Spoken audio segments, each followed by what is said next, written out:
ये बता दिए थे कि पानी में गोताखोर आसानी से पानी को काट देता है, इससे कौन सा गुण प्रकट होता है। अगला प्रश्न है कि जब बर्फ के दो टुकड़ों को सटाकर दबाया जाता है और पुनः दाब हटाया जाता है, दोनों एक हो जाते हैं। ये भी एक क्वालिटी है बर्फ का कि बर्फ का अगर दो टुकड़ा रहेगा और दोनों को आप सटा दीजिए,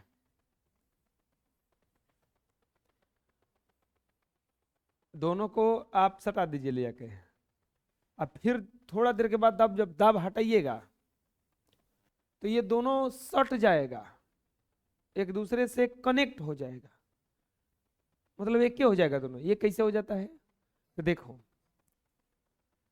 जब प्रेशर पड़ता है, ऐसे तो ये पिघलता ही है, जब प्रेशर पड़ता है,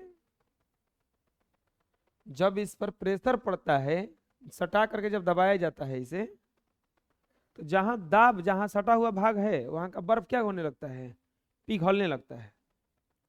प्रेशर के कारण बर्फ क्या होने लगता है, पिघलने लगता है। और जैसे ही दाब हटाया जाता है तो फिर वो बर्फ जम जाता है, पिघला हुआ जो बर्फ पानी है वो फिर से क्या बन जाता है, बर्फ बन जाता है, यानी कि जम जाता है। तो जब जम गया, इसे सटाए तो जो सटा हुआ भाग था वहां का बर्फ क्या होने लगा, पिघलने लगा। और जैसे ही हटाए थोड़ा सा दाब ढीला हुआ तो फिर यहाँ का बर्फ क्या हो गया, जम गया, तो दोनों को एक दूसरे को सटा नहीं देगा। ऐसा समझ में क्या होता है।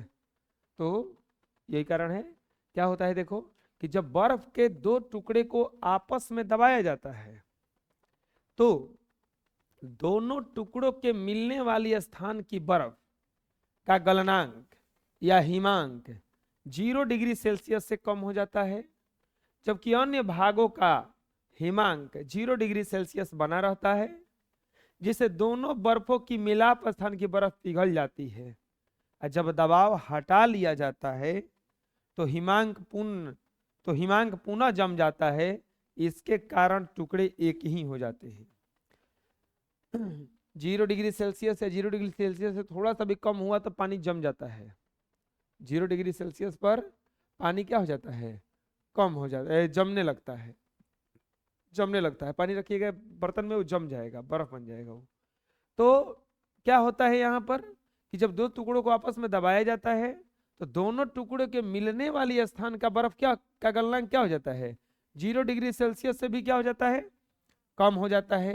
अन्य भागों का हिमांक 0 डिग्री सेल्सियस क्या रहता है, बना रहता है, जिससे दोनों बर्फों की मिलाप स्थान की बर्फ क्या हो जाती है, पिघल जाती है। जहां पर दोनों बर्फ मिला है वहां पर दोनों बर्फ क्या कर जाएगा, वह पिघल जाएगा। लेकिन जैसे ही फिर दाब हटाया जाता है तो फिर से बर्फ क्या हो जाता है, वहां पे जम जाता है। जमने के कारण दोनों बर्फ क्या हो जाता है, एक ही हो जाता है। समझ में आ गया क्या हुआ, बोलो। जब बर्फ के दो टुकड़े को आपस में दबाया जाता है तो टुकड़े के मिलने वाली स्थान का बर्फ का गलनांक या हिमांक 0 डिग्री सेल्सियस से कम हो जाता है, जबकि अन्य भागों की हिमांक 0 डिग्री सेल्सियस बना रहता है, जिससे दोनों बर्फों की मिलाप स्थान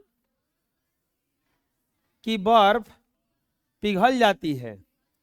जब दबाव हटा लिया जाता है तो हिमांक पुनः जम जाता है, इसी कारण दोनों टुकड़े एक ही हो जाते हैं।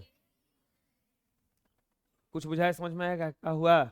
दोनों बर्फ को सटाएंगे तो दोनों बर्फ के सटाने का स्थान का जो हिमांक होगा 0 डिग्री सेल्सियस से क्या हो जाएगा, कम हो जाएगा, और उसके कारण वहां का बर्फ क्या हो जाएगा, पिघल जाएगा। अब बर्फ पिघलेगा, जैसे ही प्रेशर हटाएगा तो फिर से कितना डिग्री हो जाएगा, 0 डिग्री। और जब 0 डिग्री सेल्सियस हो गया तो फिर से जम गया ना, तो जमेगा जब दोनों बर्फ हुआ, फिर जहां पिघला तो वही जम गया, तो दोनों एक दूसरे से सट नहीं जाएगा। समझ में आ गया क्या हुआ, और बोलो। अगला क्वेश्चन है कि जाड़े के दिनों में हम अपने सांस को धुआं के रूप में देख सकते हैं।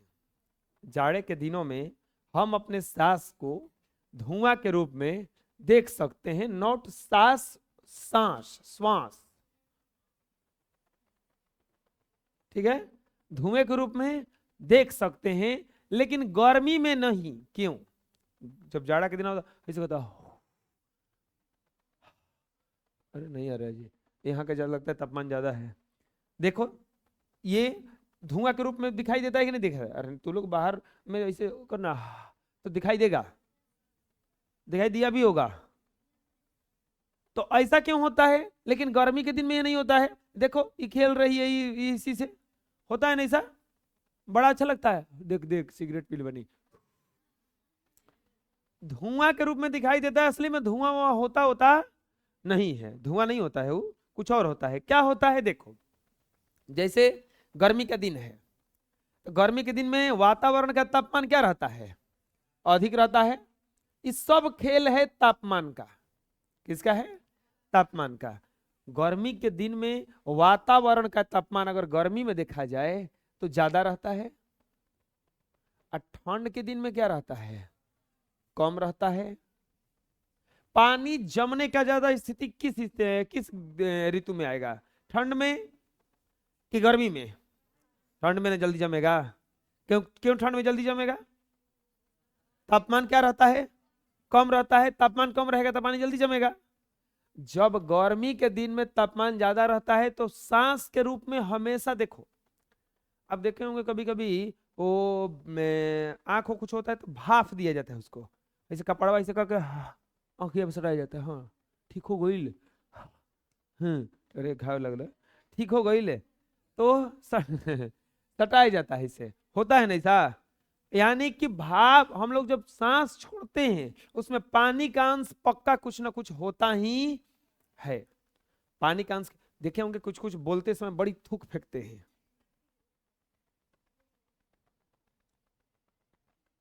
पूरा निकलता है उनसे, मुंह से पानी बोलते बोलते निकल जाता है। उल्लार होता है, जो कि जीव इतना तेजी से चलता है ना कि निकलता है। ज्यादा औरतों का होता होगा, झगड़ा ज्यादा करती है ना सब, और जल्दी जल्दी बोलना रहता है। चाहे चाहे बोलने में पूरा मुंह पे थूक देना है। होता क्या है बताओ अब? जैसे ही सांस के रूप में हमारा अभी निकला, अगर ठंड के दिन में निकलेगा तो बाहरी का तापमान कम है, मुंह से भी बाहर का तापमान, अब इसे करोगे हाथ में गर्म लगेगा। करो करो अभी करो, गर्म लग रहा है। क्यों गर्म लग रहा है? क्योंकि बाहर का तापमान कम है, अंदर का तापमान जो मुंह का तापमान है, शरीर का तापमान है, वो क्या है? ज्यादा है। तो इससे हवा जब निकल रहा है तो गर्म निकल रहा है, बाहर आकर के क्या हो जा रहा है? वो ठंडा हो जा रहा है। तो बाहर आके ठंडा हुआ और में अगर पानी हुआ तो पनिया क्या हो जाता है? जल्दी जल्दी जम जाता है। क्या हो जाता है? जम जाता है, संघनित हो जाता है। क्या हो जाता है? जम करके संघनित हो जाता है। वही हम लोगों को किस रूप में दिखाई देने लगता है? धुआं के रूप में। लेकिन गर्मी के दिन में वही पनिया उड़ जाता है, जल्दी जल्दी उसका वाष्पीकरण हो जाता है, खत्म हो जाता है, क्योंकि बाहर का तापमान बहुत ज्यादा रहता है, तो वो दिखाई नहीं देता है। देखो इसका फाइनल उत्तर क्या होगा? ये जैसे हम उत्तर समझाए हो, समझ में आ गया ना कि तापमान ठंड में क्या रहता है? कम, और बाहर गर्मी में क्या रहता है? मुंह से हमेशा कुछ ना कुछ पानी निकलता रहता है, हवा के साथ में कुछ ना कुछ हमेशा निकलता रहता है। लेकिन गर्मी में इतना तापमान रहता है कि तुरंत उसका वाष्पीकरण हो जाता है, अब पनिया क्या हो जाता है? वो उड़ जाता है। लेकिन ठंडा के दिन में जल्दी वाष्पीकरण नहीं होता है, तो पनिया एक ही जगह दिखने लगता है। आया समझ में? बुझाया का हुआ? वही संघनित, वही हम लोग को धुआं के रूप में दिखाई देता है। जाड़े के दिनों में वातावरण का तापमान, जाड़े के दिनों में जी वातावरण का तापमान शरीर के तापमान से बहुत कम होता है। जाड़े के दिनों में वातावरण का तापमान शरीर के तापमान से बहुत कम होता है। जब हम अपने मुंह में गर्म हवा छोड़ते हैं, मुंह में का गर्म हवा छोड़ते हैं, तो हवा में उपस्थित जल वाष्प ठंडी हवा के संपर्क में आते ही तुरंत संघनित हो जाती है और छोटे छोटे जल कणों में बटकर हवा में तैरने लगते हैं। जो धुएं के रूप में दिखाई पड़ती है, परंतु गर्मी में वायुमंडल का तापमान अधिक रहता है, जिससे छोड़ी गई सांस में उपस्थित जलवाष्प हवा में संघनित नहीं हो पाती है, जिससे यह दिखाई नहीं पड़ती है।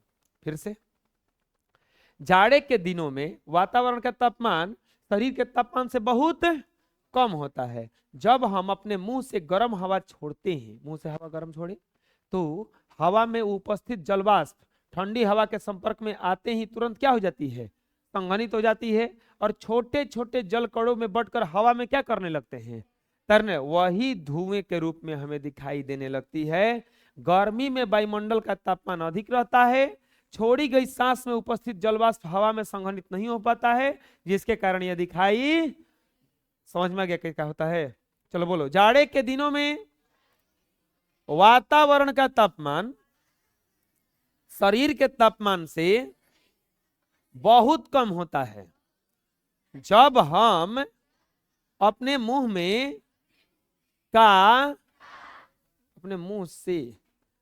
से गर्म हवा को छोड़ते हैं, तो हवा में उपस्थित जलवाष्प ठंडी हवा के संपर्क में आते ही तुरंत संघनित हो जाती है और छोटे छोटे जल कणों में बटकर हवा में तैरने लगते हैं, जो धुएं के रूप में दिखाई पड़ती है। परंतु गर्मी में वायुमंडल का ताप अधिक रहता है, जिससे छोड़ी गई सांस में जलवाष्प हवा में संघनित नहीं हो पाती, जिससे यह दिखाई नहीं पड़ती है। बहुत साधारण भाषा में कहा जाए, ठंडा के दिन में शरीर का तापमान कम रहता है, ज्यादा रहता है, और बाहर का तापमान कम। ठंडा में जब हम लोग हवा छोड़ेंगे मुंह से, तो उसका जलवाष्प बाहर के तापमान कम है तो संघनित हो जाता है। संघनित होने के कारण क्या करने लगता है, वो दिखाई देने लगता है। लेकिन वही गर्मी में क्या होता है कि तापमान ज्यादा रहता है, तो वो उड़ जाता है, वाष्पीकरण उसका तुरंत हो जाता है, जिसके कारण दिखाई आया। समझ में? दो क्वेश्चन हम लोग को पढ़े अभी। इससे पहले वाला क्वेश्चन क्या था कि बर्फ के दो टुकड़ों को सटा करके जब दाब हटाया जाता है, तो वो दोनों सट जाते हैं। क्यों सट जाते हैं? क्योंकि जहां सटाया जाता है बर्फवा पिघल जाता है। अब बर्फवा पिघल जाएगा, अब फिर से दाब हटाया जाएगा, तो फिर वहां का बर्फवा क्या हो जाएगा, जम जाएगा। जम जाएगा तो दोनों बर्फवा एक दूसरे से क्या हो जाएगा, सट जाएगा। ठंडा के दिन में तापमान जो होता है बाहर का कम रहता है, शरीर का ज्यादा रहता है, मुंह से हवा निकलता है, हवा में जो जलवाष्प रहता है संघनित हो जाता है, धुआं के रूप में दिखाई देने लगता है। गर्मी के दिन में तापमान ज्यादा रहता है, हवा तो निकलता है, लेकिन तुरंत वाष्पीकरण होकर खत्म हो जाता है, इसके कारण वो दिखाई। अगला, सूर्योदय के ठीक पहले ओस जमती है, लेकिन संध्या या रात्रि के पहर में नहीं। सूर्योदय ओस खोजते होंगे आप लोग भी, लड़कियां सब खोजती है, कान नाक छेदवाती है, तो ठंडा पानी डालना पड़ता है ना ओस का। होता है ऐसा? अभी भी होता है ना? तो लोग की ऐसे, तो बस उसी को कह रहे हैं। ओस किसको कहते नहीं समझ में आ रहा है? देखिएगा घासिया उसिया बजा के ऐसे चुन चुन के उठा के सब, फिर उठा के देखते रहे, गोल रे हो गोल, ऐसा। तो वो ठंडा के, वो गर्मी के दिन में भी हो चाहे कैसनो दिन में हो, सांझी के नहीं जमेगा, शाम को ओस नहीं जाएगा। सूर्योदय के 4 गो पहर होता है, अंतिम पहर 4 गो पहर होता है रात में, प्रथम द्वितीय तृतीय चतुर्थ। अब पढ़े ना, नींद का भी 4 गो स्टेज होता है, ऐसा कुछ। तो सूर्योदय के ठीक पहले ओस जम जाता है। सूर्योदय के ठीक मतलब अंतिम पहर है। क्यों होता है? देखो ऐसा, दिन भर सूर्य का तापमान है, सूर्य के तापमान से गर्मी के दिन में वो छतवा एकदम लहक जाता है, होता है ऐसा, छतवा एकदम गर्म हो जाता है। अब बताओ, छत गर्म हुआ, पृथ्वी नहीं गर्म हुआ होगा? धरती भी तो गर्म हो गया होगा। तो सूर्योदय के कारण, सूर्य के कारण, सूर्य के प्रकाश के कारण पूरे दिन का गर्मी से जो भूमि होता है, जो जमीन होता है, जो धरती होता है, वो पूरी तरह से गर्म हो जाता है और उसको ठंडा होने में 3 पहर लग जाता है। अंतिम पहर तक पूरी तरह से पृथ्वी क्या हो जाती है, ठंडी हो जाती है। अब जो ओस पड़ेगा वो दिखाई देने लगेगा। ऐसा समझ में, जैसे आप एक बात बताओ, आप एकदम सूखा जमीन है, वहां पे 1 लोटा पानी डालो, कुछ असर पड़ेगा? वो पनिया क्या हो जाएगा, वहां पे सब सूख जाएगा। फिर 1 लोटा डालो, फिर सूख जाएगा। ऐसे ही 3 4 5 लोटा डालने के बाद लास्ट में वो दिखाई देना चालू करेगा। अब बोलोगे कि बाकी पनिया कहाँ गया? बाकी पनिया ये जो ठंडा था ना, पूरा तरह से गर्म था, उसी में क्या कर गया, वो सूख गया। वही हाल होता है ओस में भी। ओस में क्या होता है, अंतिम पहर में क्यों जमता है, प्रथम पहर में क्यों नहीं जमता है? क्योंकि प्रथम पहर, द्वितीय पहर, तृतीय पहर तक पृथ्वी पूरी तरह से गर्म है, उसी को ठंडा होने में लग जाता है। जो ओस गिर रहा है उसको ठंडा होने में लग जाता है। अंतिम पहर में पृथ्वी पूरी तरह से क्या हो जाती है, ठंडी हो जाती है। जब ठंडी हो जाती है तो दिखने लगेगा वहां पे। आया समझ में क्या होता है? अरे बोलो। पृथ्वी दिन भर सूर्य की गर्मी को शोषित कर क्या हो जाती है, गर्म हो जाती है। पृथ्वी दिन भर सूर्य की गर्मी को शोषित करके गर्म हो जाती है तथा रात में उष्मा विकिरण द्वारा त्यागती है, ठंडी होती रहती है। रात में क्या हो जाएगा, वो पृथ्वी क्या हो जाती है, ठंडी हो जाती है। अभी जाके छत देखो, एकदम पाला हुआ होगा। और दोपहर में जाके देखना, अभी भी चाहे 4 बजे शाम को देखना, 4 बजे देखना, क्योंकि 4 बजे के बाद में फिर से वो चालू हो जाता है। तो वहां पे देखोगे तो हल्का गर्म मिलेगा। ऐसा क्यों होता है? क्योंकि भर दिन क्या, किसका प्रकाश है, सूर्य का। सूर्य का प्रकाश है तो उसके कारण वो क्या हो जाता है, पूरा तरह से गर्म हो जाता है। तो वैसे भी धरती है, धरती जो है दिन भर पृथ्वी की गर्मी को, सूर्य की गर्मी को शोषित करके क्या हो जाती है, गर्म हो जाती है। और रात में उष्मा विकिरण द्वारा त्यागती है, ठंडी होती रहती है। लेकिन उष्मा को त्याग कर ठंडी होने में बहुत समय लग जाता है, क्योंकि ठंडी होने की दर बहुत धीमी होती है। पानी उनी गर्म कीजिएगा, बड़ी जल्दी गर्म होता है। ठंडा होने में उसको ज्यादा टाइम लगेगा, ठंडा होने में ज्यादा टाइम लगेगा। पृथ्वी अंतिम पहर पर पूरी तरह से ठंडी हो पाती है और इसी समय उसके संपर्क में स्थित वायु का तापमान उषांक से नीचे पहुंच पाता है, जिसके कारण ओस रात्रि के प्रथम पहर या संध्या के समय में नहीं जम पाती, लेकिन अंतिम पहर में सूर्योदय के ठीक पहले जम जाती है।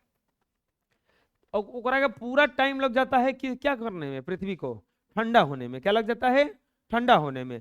अंतिम पहर तक पूरी तरह से पृथ्वी क्या हो जाती है, ठंडी हो जाती है। और ठंडी जब हो जाएगी तो वहां पे ओस दिखाई देने लगेगा।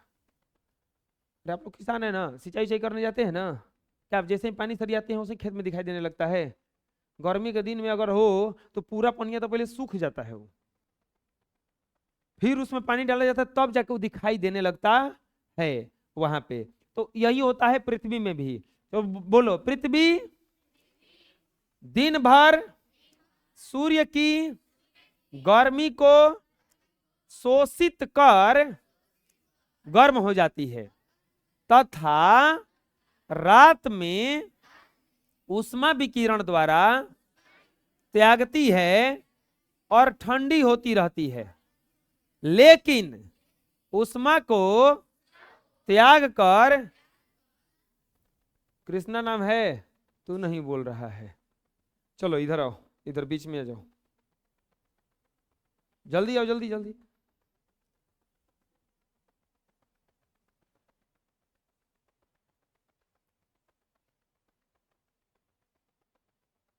ऐसा हाथ जोड़ के खड़ा हो जाओ, पीछे और थोड़ा डिस्टर्ब ना हो पीछे।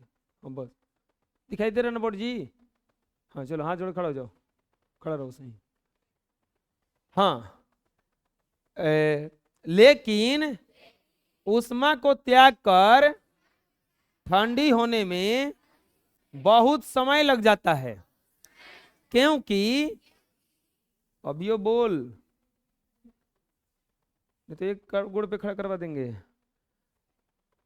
क्योंकि ठंडी होने की दर बहुत धीमी होती है।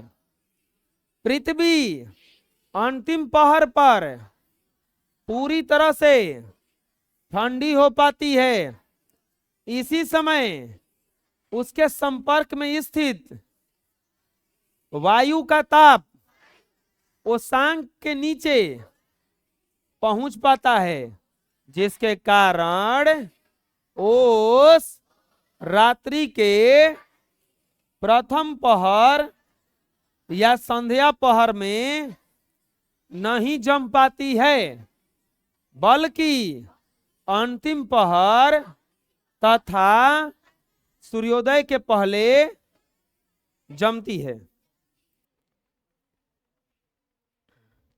अगला प्रश्न है 0 डिग्री सेल्सियस का बर्फ 0 डिग्री सेल्सियस वाले जल से अधिक ठंडा क्यों होता है? ज्यादा ठंडा कौन होता है, 0 डिग्री सेल्सियस का बर्फ या 0 डिग्री सेल्सियस वाला पानी? ज्यादा ठंडा कौन होता है? आप लोग बताओ कि कौन ज्यादा ठंडा होता है, पानी या बर्फ? बर्फ जो होता है वो ठंडा होता है कि पानी? बताओ, देखो इसका उत्तर क्या होगा। 0 डिग्री सेल्सियस वाले जल में 0 डिग्री सेल्सियस वाले बर्फ की अपेक्षा 80 कैलोरी प्रति ग्राम उष्मा की मात्रा अधिक होती है। अब सोचो, बर्फ बना ही है उष्मा को त्याग करके, बर्फ बना ही है वो उष्मा को, जब तक पानी के रूप में है समझ लो कुछ ना कुछ उसमें उष्मा है, बर्फ बन गया समझ लो कि ओ सारा खत्म हो गया उसमें, इसका सारा उष्मा क्या हो गया है, खत्म हो गया है। तो जो 0 डिग्री अगर सेल्सियस का बर्फ ले लोगे और 0 डिग्री सेल्सियस का अगर पानी ले लोगे तो इसमें 80 कैलोरी प्रति ग्राम उष्मा क्या होती है, अधिक होती है। अगर इसको बर्फ के रूप में जाना है तो इतना उष्मा का क्या करना होगा, त्याग करना होगा, खत्म करना होगा अपने में से। तो अब बताओ ज्यादा ठंडा ही ना हुआ, क्योंकि इसमें कुछ ना कुछ उष्मा है ना। तो यहां पर हो जाएगा उत्तर इसका कि 0 डिग्री सेल्सियस वाला जल 0 डिग्री सेल्सियस वाले बर्फ के रूप जल में 80 कैलोरी प्रति ग्राम उष्मा ज्यादा रहता है। अगर उसे बर्फ बनना है तो इस उष्मा का क्या करना होगा, त्याग करना होगा। यानी कि 0 डिग्री सेल्सियस वाले जल में अधिक उष्मा होने के कारण वह बर्फ की अपेक्षा गर्म होता है, यानी कि बर्फ से क्या होता है, ठंडा होता है। तो उत्तर हो जाएगा इसका कि 0 डिग्री सेल्सियस वाले जल में 0 डिग्री सेल्सियस वाले बर्फ की अपेक्षा 80 कैलोरी प्रति ग्राम की उष्मा की मात्रा अधिक होती है, क्योंकि 0 डिग्री सेल्सियस वाले 1 ग्राम बर्फ को 80 कैलोरी उष्मा देने पर वह 0 डिग्री सेल्सियस वाले जल में बदलता है। अगर 0 डिग्री सेल्सियस का कोई बर्फ है और के 80 कैलोरी जब उष्मा देंगे तब वो किस में बदलेगा, जल में। किस में बदलेगा, जल में। अतः बर्फ में उष्मा की मात्रा जल से कम होने के कारण 0 डिग्री सेल्सियस वाला बर्फ 0 डिग्री सेल्सियस वाले जल से अधिक ठंडा प्रतीत होता। समझ में आ गया क्या होता है? चलो बोलो, 0 डिग्री सेल्सियस वाले जल में 0 डिग्री सेल्सियस वाले बर्फ की अपेक्षा 80 कैलोरी प्रति ग्राम उष्मा की मात्रा अधिक होती है, क्योंकि 0 डिग्री सेल्सियस वाले 1 ग्राम बर्फ को 80 कैलोरी उष्मा देने पर वह 0 डिग्री सेल्सियस वाले जल में बदलता है। अतः बर्फ में उष्मा की मात्रा जल से कम होने के कारण 0 डिग्री सेल्सियस वाला बर्फ 0 डिग्री सेल्सियस वाले जल से अधिक ठंडा प्रतीत होता है। फिर से देखते हैं कि 0 डिग्री सेल्सियस वाला बर्फ में देखो इन्हें है जल, हेने कौची है 0 डिग्री सेल्सियस वाला बर्फ। बबुआ अगर हेकरा के बर्फ से जल में ले जाना है तो कितना कैलोरी उष्मा देना होगा, 80 कैलोरी। कितना कैलोरी, अगर हेकरा के जल से बर्फ में बदलना है तो इसमें से कितना उष्मा हटाना होगा? 80 कैलोरी। यानी कि इसमें इसके तुलना में, जल के तुलना में बर्फ में 80 कैलोरी उष्मा कम है ना। 80 कैलोरी उष्मा क्या है? कम है। और जब उष्मा कम है तो ठंडा भी ज्यादा होगा। अब समझ में आ गया कि क्यों बर्फ जो होता है एकदम तापमान दोनों के बराबर है, लेकिन बर्फ ठंडा होगा कि जल? बर्फ। क्यों बर्फ ठंडा होगा? क्योंकि इसमें 80 कैलोरी उष्मा अभी भी क्या है, इससे कम है। इससे उष्मा क्या है? कम है। ये क्यों हल्का सा इसे गर्म होगा? क्योंकि 80 कैलोरी उष्मा इसमें क्या है? ज्यादा है। ये उष्मा त्याग करेगा तभी क्या बनेगा? वहां पे बर्फ बनेगा। अगला सवाल है, अच्छा एक बात बताओ, अगर हम इस पानी को बर्फ से ढक दें तो क्या पनिया जम जाएगा? अगर हम बर्फ को पानी से ढक दें तो पनिया जम जाएगा? खाली इतने बताओ। ऐसा होता तो कितना अच्छा रहता ना, हम लोग बर्फ कीन के लाते, पानी के ऊपर रख देते, ओकरा में चीनी डाल देते, आइसक्रीम बनाते, एगो लकड़ी डाल देते, ओकरा में निकाल के खाते, कितना अच्छा लगता ना। लेकिन ये होता नहीं, जमेगा। बर्फ से ढका हुआ जल जम नहीं पाता है। हाँ, ये बर्फ से ढका हुआ जल क्यों नहीं जमता है? अब बताओ क्यों नहीं जमेगा? अब बताओ। देखो, आप लोग तुरंत पढ़े हैं, पानी में ज्यादा उष्मा है कि बर्फ में? पानी में ज्यादा उष्मा है कि बर्फ में? अगर हम इसको बर्फ से ढकेंगे है पानी को, तब पनिया में उष्मा ज्यादा है ना, तब बर्फवा पनिया के उष्मा को क्या करने लगेगा? खींचने लगेगा। क्या करने लगेगा? खींच करके बेचारा क्या करने लगेगा? पिघलने लगेगा। तो खुदे पिघलने लगेगा। तू जमाएगा कौची? पानी करके बना लेगा अपने लिसन। ना समझ में आया? तो बर्फ से ढका हुआ जल क्यों नहीं जमता है? क्योंकि बर्फ से जब हम जल को ढकते हैं तो जल की उष्मा को ग्रहण करके खुद क्या करने लगता है? पिघलने लगता है। खुद क्या करने लगता है? और जब पिघलेगा तो उष्मा त्याग करेगा, तो उष्मा त्याग करेगा तो खुद ही जब पानी बन जाएगा, दूसरे को बर्फ क्या बनाएगा? अरे समझ में? सुनो, अब सामान्य वायुमंडलीय दाब पर जब कुछ जल को बर्फ से ढक दिया जाए तो जल जमकर बर्फ नहीं होगा, क्योंकि जल की उष्मा बर्फ जल की उष्मा को ग्रहण करके पिघलना आरंभ कर देता है। क्या करना आरंभ कर देता है? और कुछ समय के पश्चात जल तथा बर्फ दोनों का तापमान 0 डिग्री सेल्सियस हो जाता है।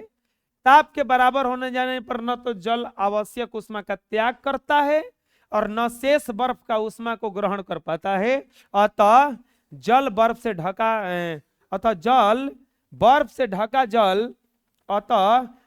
ढका जल जम नहीं पाता है। होगा क्या? ये पानी है, बर्फ से ढक दिए तो ये पिघलने लगेगा। एक टाइम ऐसा आएगा कि दोनों का तापमान बिल्कुल क्या हो जाएगा? बराबर हो जाएगा। अब तो न ये उतना पिघल पाएगा और न ये कुछ जम पाएगा, और दोनों एकदम पड़ा रहेगा ऐसे ही। तो बर्फ से ढका हुआ जल क्यों नहीं जमता है? क्योंकि ये खुद ही पानी से उष्मा ग्रहण करके क्या करने लगता है? पिघलने लगता है। अरे हो जाएगा समझ में? आ जाएगा समझ में ना? लिखो, सामान्य वायुमंडलीय दाब पर जब कुछ जल को बर्फ से ढक दिया जाए तो जल जमकर बर्फ नहीं होगा, क्योंकि बर्फ जल की उष्मा को ग्रहण कर पिघलना आरंभ कर देता है और कुछ समय पश्चात बर्फ और जल दोनों का तापमान 0 डिग्री सेल्सियस हो जाता है। ताप के बराबर हो जाने पर न तो जल आवश्यक ऊष्मा का त्याग करता है और न ही शेष बर्फ ऊष्मा को ग्रहण कर पाता है। अतः बर्फ से ढका हुआ जल नहीं जम पाता है। समझ में आ जाएगा? बर्फ से जल जल को ढकेंगे तो क्या होगा? जमेगा नहीं, उल्टा क्या होगा? पानी के ऊष्मा को खींच करके और खुद ही बर्फ क्या करने लगेगा? पिघलने लगेगा। अब बर्फ जब पिघलने लगेगा एक टाइम क्या होगा कि दोनों का तापमान बराबर हो जाएगा, और जब तापमान बराबर हो जाएगा तो ना पानी ऊष्मा का त्याग करेगा और न बर्फ उसको ग्रहण करेगा। जब ऊष्मा का त्याग ग्रहण नहीं हो रहा तो न जमेगा और न पिघलेगा। तो हमको बर्फ पानी को जमाना था, लेकिन पानी जमेगा नहीं। क्यों नहीं जमेगा? क्योंकि ऊष्मा जितना त्याग करना है उतना त्याग करेगा वो नहीं, और उतना ऊष्मा त्याग करेगा तभी ना जम पाएगा। वो त्याग नहीं कर पाएगा तो जमेगा कैसे? अब बोलोगे कि त्याग कहाँ कर देगा? त्याग करने के लिए कहीं ना कहीं कुछ तो चाहिए जो उसको ऊष्मा को खींचे। ऊष्मा को खींचने वाला कुछ है ही नहीं है, तो वो जम नहीं पाएगा। अगला प्रश्न है, गर्मी के मौसम में पंखे के नीचे आराम का बोध होता है। होता है ऐसा? गर्मी के नीचे पंखा चले आहा आनंद, कूलर चले आहा और आनंद, एसी चले आहा सबसे ज्यादा आनंद, सबसे ज्यादा आनंद होता है नहीं सा? बेनो होने पर आनंद आता है।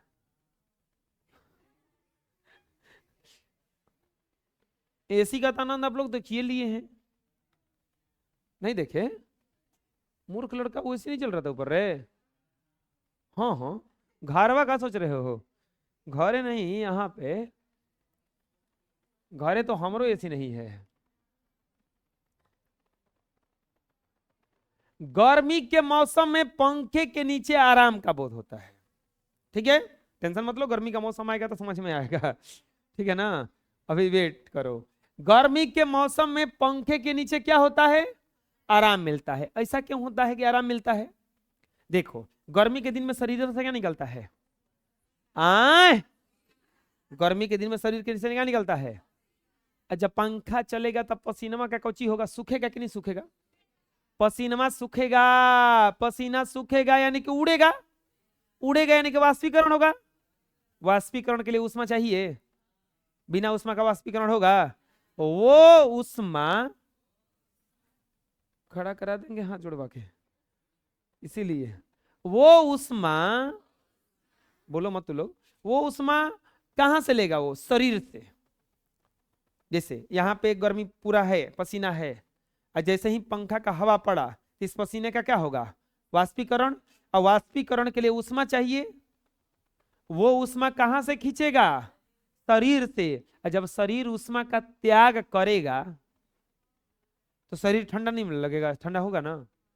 ऊष्मा जब त्याग कर दिया क्या होता है? एकदम लगता है गर्मी हुआ है, और ये गर्मी हुआ है, गर्मी हुआ है, आदमी कहता है तो गर्मी हुआ है। तो यहाँ पे जैसे ही कहीं का भी अगर पसीना सूखा तो सूखने के लिए क्या चाहिए उसको? ऊष्मा। तो देखो अब क्या होता है, इसका उत्तर क्या होगा फाइनली, कि गर्मी के दिन में, गर्मी के दिन में शरीर से क्या निकलता है? शरीर से क्या निकलता है? पसीना निकलता है। गर्मी के दिन में शरीर से क्या निकलता है? पसीना। जब हम लोग पंखे के नीचे बैठते हैं, जब हम लोग पंखे के नीचे बैठते हैं तो इस पसीने का क्या होता है? वाष्पीकरण। वाष्पीकरण के लिए क्या चाहिए? ऊष्मा। वाष्पीकरण के लिए क्या चाहिए? ऊष्मा चाहिए, गुप्त ऊष्मा चाहिए। ये ऊष्मा कहां से लिया जाता है? कहां से लिया जाता है?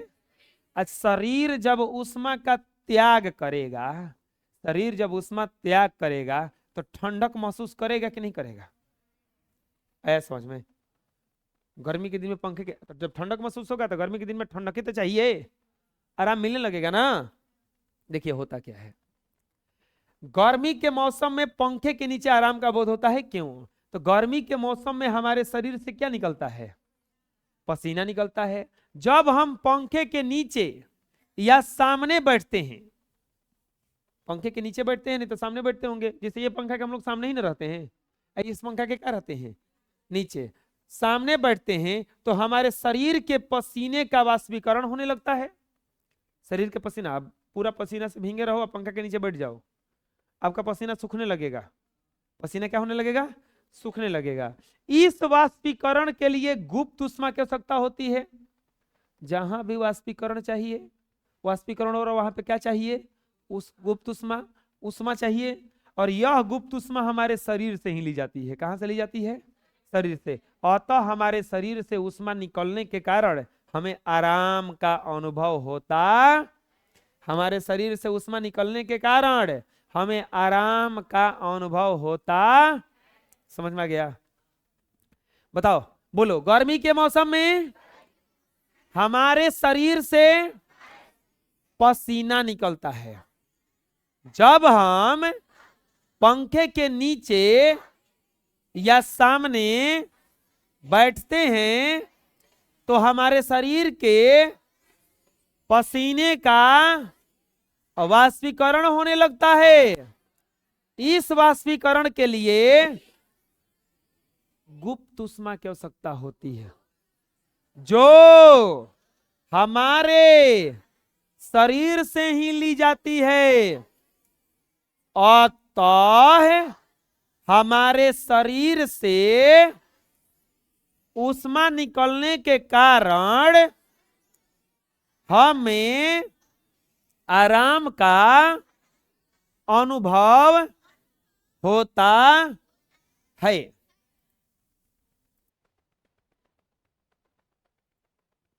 गर्मी के दिन में शरीर से क्या निकलता है? पसीना। पंखा के नीचे बैठेंगे तो पसीना का क्या होगा? वाष्पीकरण के लिए क्या चाहिए? तापमान कहां से लिया जाता है? और शरीर से जब तापमान निकलेगा तब क्या महसूस होता है? ठंडक। बुझा गया? आग को बुझाने में कौन सा जल शीघ्रता करेगा, गर्म या ठंडा? कौन सा जल आग को जल्दी बुझा देगा, गर्म या ठंडा? अगर आग लगे तो कैसन पानी डालना चाहिए, ठंडा पानी कि गर्म पानी? गर्म पानी जल्दी आग को बुझाएगा। ठंडा पानी कौन कौन कह रहे हैं कि ठंडा? गर्म पानी कौन कौन कह रहे हैं कि आग को जल्दी बुझाएगा? तनी हाथ उठाओ तो। बाकी लोग ठंडे वाले हैं। अच्छा, पानी में मतलब कौन पानी जल्दी आग को बुझाएगा? ठंडा पानी, गर्म? ठंडा पानी कौन कौन कह रहे हैं? हाथ उठाओ। अरे कहीं तो हो जाओ, ये तो ठंडा में हो जाओ, नहीं तो गर्म में हो जाओ। तो कौनों में नहीं ना, हम तो ना बताइए। कौन सा पानी आग को जल्दी बुझाएगा? गर्म पानी बुझाएगा। ठंडा पानी क्यों नहीं बुझाएगा? देखो, हम बताए भी थे पहले। होता क्या है, पानी, आग बुझता कैसे है ये कंसेप्ट समझो। आग को जलने के लिए चाहिए ऑक्सीजन। मेन चीज क्या है? ऑक्सीजन जब तक एकरा के नहीं मिलेगा तब तक जलेगा वलेगा। अब देखे होंगे कहीं वो अग्निशामक यंत्र, हम भी एगो टांग देना है ला के कहूँ, रखना जरूरी है। अग्निशामक यंत्र देखे होंगे। तो आग को जलने के लिए क्या जरूरी है? ऑक्सीजन। अगर हम ऑक्सीजन को ही रोक लें कितना अच्छा होगा ना, आगे रुक जाएगा।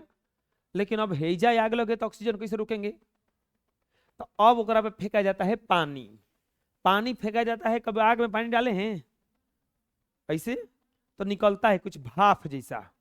क्या निकलता है? भाप जैसा। भापवा क्या करता है ना, चारों तरफ से अगिया को घेर लेता है। चारों तरफ से आग को क्या कर लेगा? घेर लेगा तो ऑक्सीजन में रोक देगा सब। ऑक्सीजन क्या करेगा? रोक देगा। ऑक्सीजन रोक देगा तो आग को ऑक्सीजन नहीं मिलेगा। आग को ऑक्सीजन मिलेगा तो आग क्या हो जाएगा? बुझ जाएगा। तो आग कैसे बुझता है ये तो समझ में आ गया। पानी डालने पर क्या होता है कि पानी भाप बनता है। भाप बन के चारों तरफ से उसको क्या कर लेता है? घेर लेता है। घेरने के कारण ऑक्सीजन उसको नहीं मिलता है। ऑक्सीजन नहीं मिलेगा तो बुझ जाता है। अब सवाल यह है कि पानी कौन सा डालें, ठंडा कि गर्म? अब देखो, गर्म पानी अगर डालोगे, ठंडा पानी डालोगे तो पहले तो गर्म होगा तब ना भाप बनेगा। पहले वो गर्म होगा तब क्या बनेगा? भाप बनेगा। गर्म पानी डालोगे तो पहले ही से गर्म है, उसको तो डायरेक्ट क्या बनेगा? वो भाप बनेगा। तो जल्दी कौन भाप बनने वाला है, ठंडा पानी कि गर्म पानी? गर्म पानी जल्दी भाप बनेगा तो जल्दी से घेरेगा। और जल्दी से घेरेगा तो आग क्या हो जाएगा? आ गया समझ में? फिर से बता रहे हैं। अब इसका उत्तर क्या होगा कि गर्म पानी आग को जल्दी बुझा देगा। क्यों? क्योंकि पानी को बुझाने के लिए आग को बुझाने के लिए वाष्प बनना जरूरी है। और गर्म ठंडा पानी डालेंगे तो सबसे पहले वो गर्म होगा तब वाष्प बनेगा, और गर्म पानी पहले से ही गर्म है, वो डायरेक्ट क्या बन जाएगा? वाष्प बनेगा, और वाष्प बन के चारों तरफ से उसको क्या कर लेगा? आए आए घेरने के कारण ऑक्सीजन का आपूर्ति क्या हो जाएगा? तो रुक जाएगा, खत्म हो जाएगा, बंद हो जाएगा। अब बंद होने के कारण आग क्या हो जाएगा? समझ में आ गया? हम जानते हैं कि आग को बुझाने में भाप सक्षम है, क्योंकि भाप आग को चारों ओर से फैलकर ऑक्सीजन को क्या करता है? रोकता है। गर्म जल ठंडा जल की अपेक्षा आग को जल्दी बुझा देगा, क्योंकि गर्म जल आग से उत्पन्न ऊष्मा को भाप में बदल जाएगा, जबकि ठंडा जल प्रति ग्राम ऊष्मा को ग्रहण करके इतनी जल्दी भाप में नहीं बदलेगा, क्योंकि वह पहले खुद गर्म होगा। बोलो, हम जानते हैं कि आग को बुझाने में भाप सक्षम है, क्योंकि भाप आग के चारों ओर फैलकर ऑक्सीजन को रोकता है। गर्म जल ठंडा जल की अपेक्षा आग को जल्दी बुझा देगा, क्योंकि गर्म जल आग से ऊष्मा ग्रहण कर भाप में बदल जाएगा, जबकि ठंडा जल प्रति ग्राम ऊष्मा ग्रहण कर इतनी जल्दी भाप में नहीं बदलेगा, क्योंकि वह पहले खुद ही गर्म होगा। सवाल बस आसान सा है कि पानी कौन सा डालें, गर्म या ठंडा, कि आग बुझेगा? गर्म पानी डालेंगे तुरंत भाप बनेगा, ठंडा पानी डालेंगे पहले वो गर्म होगा तब ना भाप बनेगा। तो कौन सा पानी जल्दी आग को बुझाएगा? समझ में आ जाएगा? क्यों गर्म पानी बुझा दिया आग को? क्योंकि गर्म पानी पहले से ही गर्म है। जैसे ही आग में पानी डाले वाष्प बन गया, और वाष्प फिर क्या करता है? वह आग को चारों तरफ से फैल करके बुझने में मदद करता। आ जाएगा समझ में? कोई दिक्कत? अगला सवाल है, हथेली पर बर्फ रखने पर ठंडक महसूस होती है, होता ऐसा क्यों?